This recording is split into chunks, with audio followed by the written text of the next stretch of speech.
This is a fictional entertainment story created for narrative purpose. The text came in at 11:14 a.m. on a Thursday, while I was standing at the kitchen counter in Delwood, Ohio, with my laminated vendor binder open to the florist tab. I read it once. I set my phone face down on the counter beside the binder and looked at the tile backsplash for a long moment. The one I had chosen, the one Marcus had said was too plain, the one I had ordered anyway because I was the one who wrote the check. The kitchen was quiet. The refrigerator made its low, cycling sound. Outside, a truck passed on the street and the window above the sink held a brief vibration and then let it go. The letters were still printed behind my eyelids when I looked away. Not the words themselves so much as the spacing. All capitals, no punctuation after the period except another period, as though Marcus had typed the sentence and then decided to type it again in a different form. A second message sat below the first. This one from Diane, his mother, sent from her own phone 11 seconds later, as though they had been sitting together when they decided. This family doesn't want you there. Your presence makes us look low class. Something went solid and flat in my chest, not hurt, not the thing that comes before crying, not anything I could have labeled cleanly, just a weight, a low specific pressure, the way a room feels when someone has recently left it and the air has not yet adjusted. I looked at the binder. My name was printed in the top right corner of every tab divider. Elena Marsh, Vendor Coordination. Florist. Caterer. AV. Venue. Fenner and Glass. Every page. I picked up my phone. I typed, "So you're choosing status over your own wife?" Then I opened the vendor portal.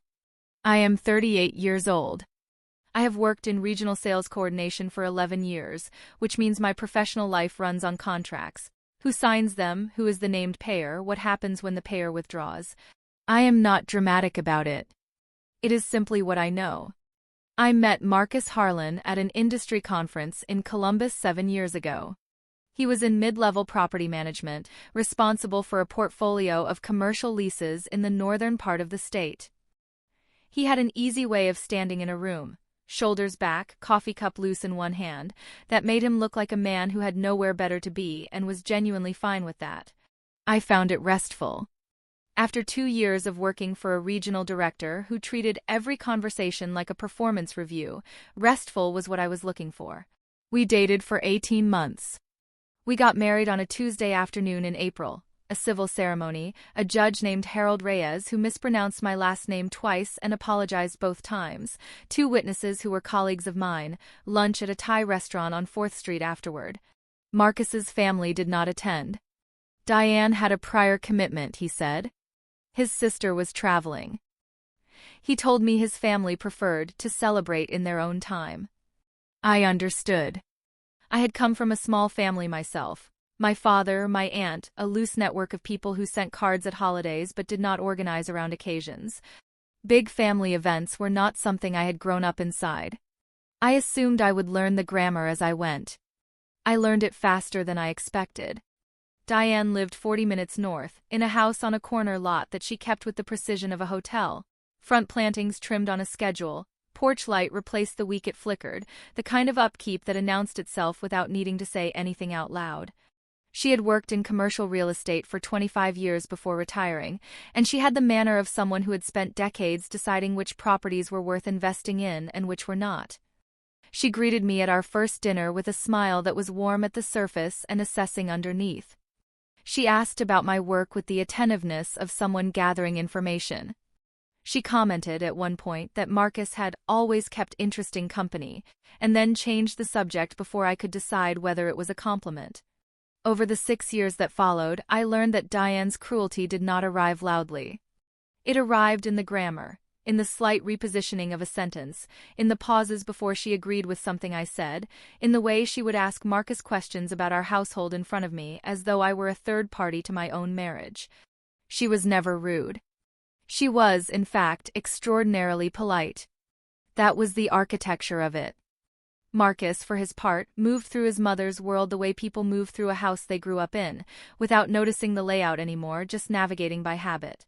When I pointed things out, he acknowledged them briefly and then returned to not seeing them. The wedding had been Diane's suggestion, offered over dinner on a Sunday in January, 18 months before that Thursday morning text. Marcus and I had been married for nearly 4 years. Diane said she felt the family had never had a chance to properly celebrate the marriage. She said it with her hands folded on the table and her head tilted slightly, the way she looked when she had already decided something and was presenting it as a question. Marcus said it was a wonderful idea. I said I would handle the vendor side. What I handled over the following 8 months was this. I found Harwick Hall on a Tuesday evening in March through a regional events database I had access to through my work. It was part of a hospitality group that owned 4 properties in the Ohio-Michigan corridor. Restored buildings, high ceilings, the kind of spaces that photograph well and require less decoration because the bones are already doing the work. I drove out on a Saturday morning to tour it alone, with a yellow legal pad and a tape measure I borrowed from the garage. I took 40 minutes of notes. I booked it before I left the parking lot with my personal card because the venue had a limited hold window and I did not want to lose the Saturday in May that Diane had said she wanted. The deposit was $6,340. I did not tell Marcus the exact amount. He had not asked. I built the binder over the following 3 weeks. It was a 2-inch laminated binder, tabbed by vendor, with a pocket in the back for physical receipts and a running summary page at the front that listed every account, every contact name, every payment made and pending. I printed my name on the tab dividers because I was the one managing the accounts and I needed to be able to hand it to someone in an emergency without explaining who to call. The florist negotiation took 4 conversations over 2 weeks because Diane changed the color palette between the second and third call, from ivory and sage to ivory and dusty rose, and the florist needed to resource several items. I managed those calls. I attended the final walkthrough at the florist's studio on a Wednesday afternoon and approved the sample centerpiece while Diane was at a hair appointment. The catering contract was the most complex piece. 3 past courses, a seated dinner for 140 guests, a late-night cheese and charcuterie station, a custom cake from a separate bakery that needed a separate delivery coordination agreement with the venue. I read the contract twice and flagged 2 clauses before signing. The catering company's event coordinator, a woman named Tina Bellows, told me I was the most prepared client she had worked with that season. I thanked her. I updated the binder. I set up the account with Fenner and Glass Events because Diane wanted a day of coordinator and did not want to make any of the administrative calls herself. Fenner and Glass is a boutique coordination firm with an office on Crestline Avenue, 12 minutes from my house. I met with their lead coordinator, a methodical woman named Soraya, 3 times in person and spoke with her by phone at least once a week through the spring. She had my cell number saved under Elena Harlan Wedding. She called me, not Marcus. She never called Diane at all except once to confirm a floral preference, and that call lasted 4 minutes. Across those 8 months, the total vendor spend that ran through my accounts, not including the deposit, was $12,780. At the seating chart meeting, held at Diane's dining room table in April with a printed spreadsheet and a red pen, my name did not appear anywhere on the layout. There was a table for immediate family. A table for extended family. A cluster near the back for other guests. No Elena. I asked Marcus about it in our kitchen that evening. It's a family event, he said, not looking up from his phone. I'm your wife, I said. You know what I mean, he said. I looked at the back of his head for a moment. Then I went to update the binder. The wound arrived by text, but the real conversation happened by phone 11 minutes later when Marcus called. You need to understand the context, he said before I had finished saying hello. I'm listening, I said. Tell me the context. My family has an image. People Diane has known for 30 years, her colleagues, her social circle. The way things look at an event like this matters enormously to them. The way I look, you mean? Not exactly. It's more about fit. About whether someone can hold themselves in a formal environment without making it about themselves. I organized the formal environment, I said. There was a short pause. That's a logistical contribution. That's different from. Whose name is on the contract at Harwick Hall? Elena. Whose card processed the $6,340 deposit in March? That's not the point. His voice was still even. Still warm. The voice he used when he was managing a conversation rather than having one. This is about the family being comfortable on the day. It's about things going smoothly. And my presence prevents that. You make people tense, he said. I know that's not what you want to hear. But Diane feels, and I think some of the extended family shares this, that you have a way of centering yourself, of making your contributions visible in a way that can feel like a challenge. I stood at the kitchen counter. The binder was open in front of me, still on the florist tab. You're describing my competence as a social problem, I said. I'm describing the perception, he said. I can't control perception. You can choose not to endorse it, I said. There was a pause. I'm going to put my mother on, he said. I think it would help if you heard it from her directly. There was a shuffle, a brief silence, and then Diane's voice arrived on the line like a change in weather, the same temperature as always, carrying no visible front. Elena, she said. I'm glad we can have this conversation. Go ahead, I said. I want you to know that everything I'm about to say comes from a place of genuine care for Marcus and for this family's well-being. She paused briefly, the way someone pauses who has rehearsed the pause. This celebration represents something. The people who will be there, they have known Marcus since he was a boy. They have watched this family build something. And the impression we make on that day carries weight for years. I understand, I said. What is it about my impression that concerns you? It's not any one thing, she said. It's a combination. The way you handle yourself in group settings, you can be very direct, which some people read as aggressive. You have a way of referencing your own contributions that can come across as scorekeeping. And frankly, Elena, there are people in this family who have never quite understood what Marcus saw as the right match for someone of his background. The silence lasted about 3 seconds. Someone of his background, I said. I mean that with love, she said. I've always thought you were capable. But capability and compatibility are different things. Some people contribute best from behind the scenes. There's real dignity in that. I actually think you might be more comfortable not being there if you're honest with yourself. She let a small pause settle. I do worry sometimes that you fail to appreciate what this family has offered you. All the ways we've included you. It strikes me as a little ungrateful, honestly, to make this into a conflict when we're simply trying to have a peaceful day. The word landed in the space between us and stayed there. I see, I said. I knew you'd understand, she said. You've always been pragmatic. That's one of the things I've genuinely respected about you. I appreciate you being direct, I said. Of course, she said.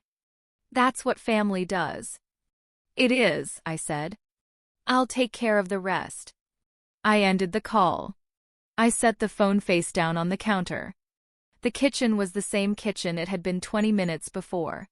Same tile backsplash. Same binder on the counter, still open to the florist tab. The refrigerator cycled through its low sound and stopped. Somewhere down the hallway, a door was resting in its frame at a slight angle. The way it always rested, a little off the sill, the way it had done since the week we moved in and Marcus said he would fix it and never did. I had organized 62 vendor calls across 8 months. I had attended walkthroughs, fielded revision requests, flagged contract clauses, and coordinated a delivery agreement between a bakery and a venue on behalf of a celebration to which I had not been invited. I had done it the same way I did everything. Quietly, methodically, because it was the kind of work that required someone with the patience to read the fine print and the discipline to keep the records clean. The binder was still open to the florist tab. I looked at it for a moment. Diane had changed the color palette between calls 2 and 3. I had managed that.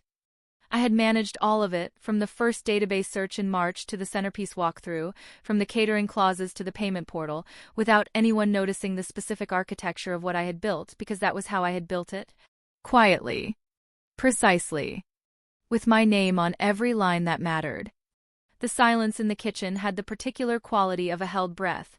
Not suspended, exactly, just paused, the way air pauses before a pressure system shifts. Then I moved. I ended the call at 11:47 a.m. I set the phone on the counter. I stood at the counter for 10 seconds without moving. I picked up the vendor binder and moved it from the counter to the kitchen table. I sat down. I opened the binder to the front summary page. I read down the list of vendors, their contact names, their account numbers. I closed the binder. I got up and poured my cold coffee down the sink. I rinsed the cup and set it in the drying rack. I went to the kitchen table and opened my laptop. I logged into the Fenner and Glass client portal with my credentials. I found the Harlan wedding file. I opened the payment history tab and looked at the list of transactions. I picked up my phone. I called Fenner and Glass. I spoke with Soraya. The call lasted 3 minutes and 40 seconds. I called the florist. The call lasted 2 minutes. I called the catering company and asked for Tina Bellows. She was available. That call lasted 4 minutes. I opened my email client and wrote one sentence to the AV vendor. I sent it. I closed the laptop. I picked up the binder. I put it in my bag. I put on my coat. Outside, the street was ordinary. A neighbor's car was running in a driveway. 2 doors down, someone had set a potted plant on their front step, something low and winter-hardy that had been there since October and apparently intended to stay. I walked to my car. I got in.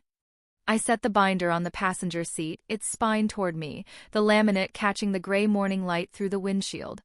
I put my hands on the wheel. I drove to Crestline Avenue. The call came to Diane's house on a Saturday morning, 2 days before the wedding.